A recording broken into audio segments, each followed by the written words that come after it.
What's going on? I thought I'd do a fun type video. I recently saw the new Terminator movie, and if you haven't seen it, it's pretty good, it's decent, but the bad guy, Terminator, at one point in the movie becomes a Border Patrol agent. So I thought it would be fun to take a look at this clip and go through some of the inaccuracies, because I'm sure, most of you don't know how the Border Patrol really works, but they did get a lot right, I'll be honest, down to the uniforms and some of the things they said. So we're going to go through it and go through some of these things just so you guys, just an FYI. Oh, I'm going to turn my hat on. It's like a switch. When it goes forward, it's like a switch. It goes on. What movie is that from? All right, so right off the bat, her uniform is pretty accurate. It's really accurate. The badge is a little different, but it's very accurate. Oh, okay, so right off the bat, the radio on her back is inaccurate. If you think about it, we have to sit in our cars 9-10 hours a day. There's no way you're going to be able to sit in a ride like that with your radio on your back like that. I'm guessing they just did that because it looks cool. Ain't that just like the Border Patrol? 5 minutes late and neglects to bring us donuts. This comment is dead accurate. That is dead accurate. If you mess up anywhere in the Border Patrol and you cause someone else to have to do more work, you owe donuts at least, or pizza. We call it a donut violation, a pizza violation. If you get stuck in the sand, somebody has to pull you out, or you're late and somebody has to cover for you, you owe donuts. So that's pretty funny that they threw that in there.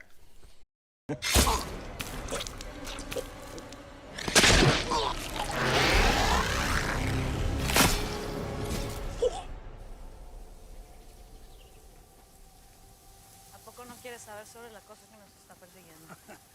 Dani, yo soy un coyote. Siempre hay alguien correteándome.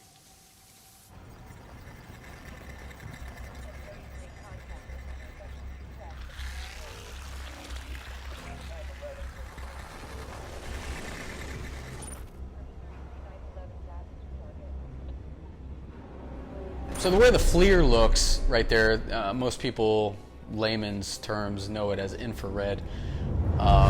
That looks pretty accurate. That's how the body heat looks. It looks white on the screen. Attention all patrols. Be advised, new coordinates issued. Suspects are now 220 meters south of checkpoint 7 Bravo. They are known members of the Sinaloa cartel, wanted by American and Mexican authorities. They should be considered armed and dangerous. Deadly force is authorized. Okay, so he's given a bolo beyond the lookout over the radio. Rarely does that happen. It does happen, but it wouldn't happen like this. And for sure, the person on the radio can't authorize deadly force. That is an individual agent determination. So he can't say deadly force is authorized because that agent there on the scene would be the one making that determination. So that's kind of funny. It's for dramatic effect. Oh, shit. Stop! U.S. Border Patrol! Place your weapons on the ground! We get locked up. It comes for her. Okay, so the way the agents are taking this group down, I don't know if it would necessarily happen like that, but it probably wouldn't happen right at the border, because what are they going to do? They're just going to turn around and jump right back over the fence and go back to Mexico. So we would probably let them get further into the country. That way we could prevent them from running back to Mexico. But other than that, it's called laying in. We would lay in like that and surprise them if we could. Get on the ground! A pistol!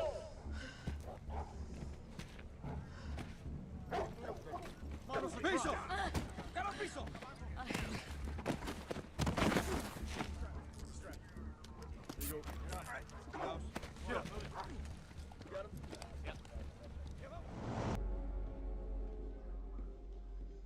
Evening.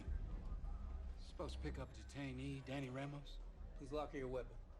All right, so coming into the processing center to pick up, I've been into other stations' processing centers. You don't necessarily go up to a supervisor and say, I'm here to pick up so-and-so. You would go into the desk agent, who the guy's doing paperwork in the processing center, and say, I'm looking for this person.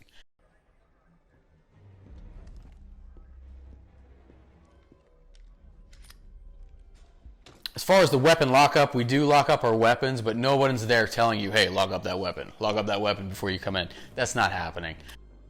Expect a big ping, brother. The whole body's a weapon. Save it for the ladies.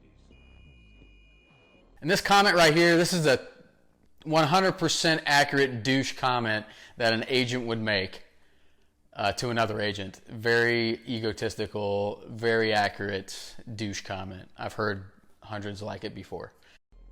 Sorry. Metal hip. 2 tours in Afghanistan. All right. Thank you for your service. So there aren't really metal detectors for the agents especially. There are some for the aliens, but this wouldn't necessarily be happening to an agent.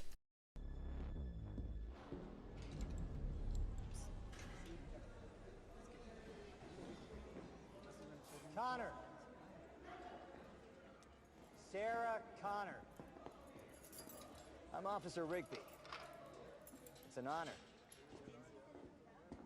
Okay, so the intel guy, the intelligence dude wearing the plain clothes, we have several of those people.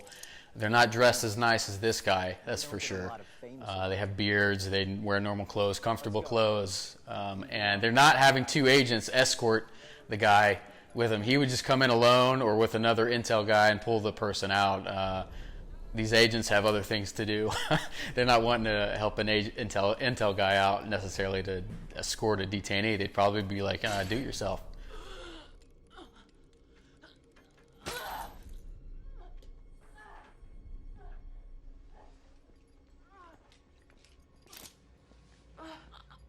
Okay, the Navy personnel, I don't know about out east, but in San Diego, we don't have Navy personnel conducting medical examinations at our stations. We do have nurses at our stations doing that, but definitely not Navy personnel and definitely not a captain or lieutenant like you see here. Where do they take the new prisoners? They're called detainees, and they're taken to the south end holding area for processing. Okay, so this is a typical liberal comment that you would hear.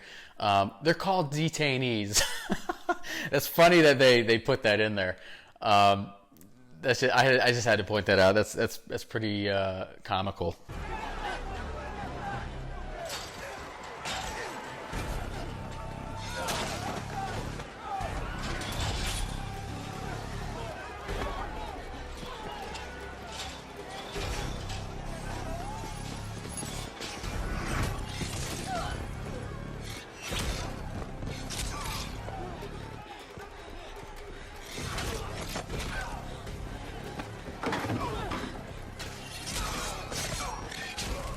Okay, so these high-speed looking guys that are trying to stop him, either they're trying to make them look like Bortak, our special ops team, who wear multicam, not OD green, or they're trying to portray the MRT, the mobile response team, which these badass-looking guys could be either.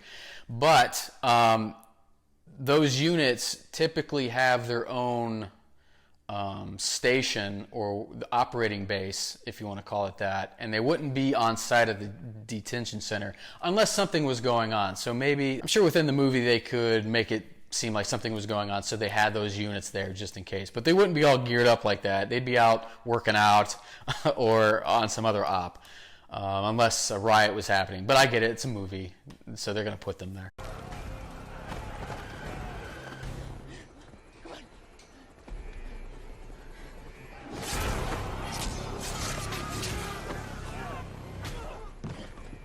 And likewise, especially here in San Diego, our helicopters, which we call Omaha, they're not stationed at a detention center. They have their own operating base that they launch out of. They're not going to necessarily have a helicopter here at the detention center. Out east, they might have that. I don't know. I'm just speaking on San Diego. No, I'm not leaving here.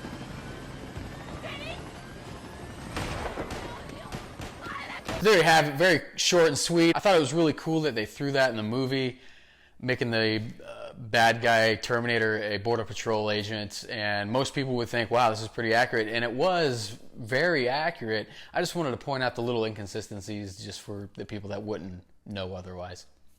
Have a good one.